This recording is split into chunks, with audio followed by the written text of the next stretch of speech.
Alright, the folks here, Bull Marcus on 225 numbers after the name. Freestyle Friday, boss number 27 here on the Elden Ring. I feel like it's gonna be 1,000 episodes of this, man. There's so many bosses in this game.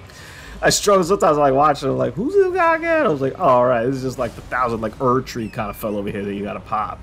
But the cool thing about these fights, man, are the horse kind of battles, and that's kind of something pretty unique to the From Software games. When I'm kind of look back at this game and think about it, and there's a part of me that really wants to play it again, and I'd be curious to see. I don't think they will, but I'd be curious to see if they add like DLC to it, how they would do it, and whether I'd want to go back into this world.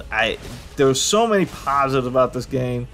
I ultimately, if you were to tell me if I prefer your traditional Dark Souls, go through like, you know, certain paths kind of thing with some freedom of movement to a certain extent, up to you about the challenge, or the open worldness, I'd still go back with your traditional kind of stuff. I'm not the biggest open world kind of guy, but as you can see on the channel, I play a lot of open world games and I do enjoy them. I mean, Tears of the Kingdom, obviously Elden Ring, even though they follow a little bit of different some perspectives right here. The Vissel, let's go. But one of the cool things about Elden Ring that I really like is the horse combat and being able to be on it. It's simple, it's clunky at times, it definitely could be better, but it's fun. It's really entertaining. It's engaging. It adds a whole new another element to like the boss fight that like you just didn't have before. Like this wasn't an option before.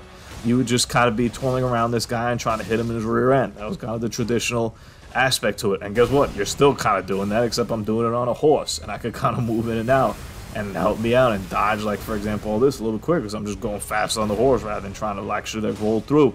So it's cool. It adds a whole nother element to it. It breaks some fights, it adds stuff to others, it gives you a new dimension to kind of think about a game in a format that was already, you know, kind of the same.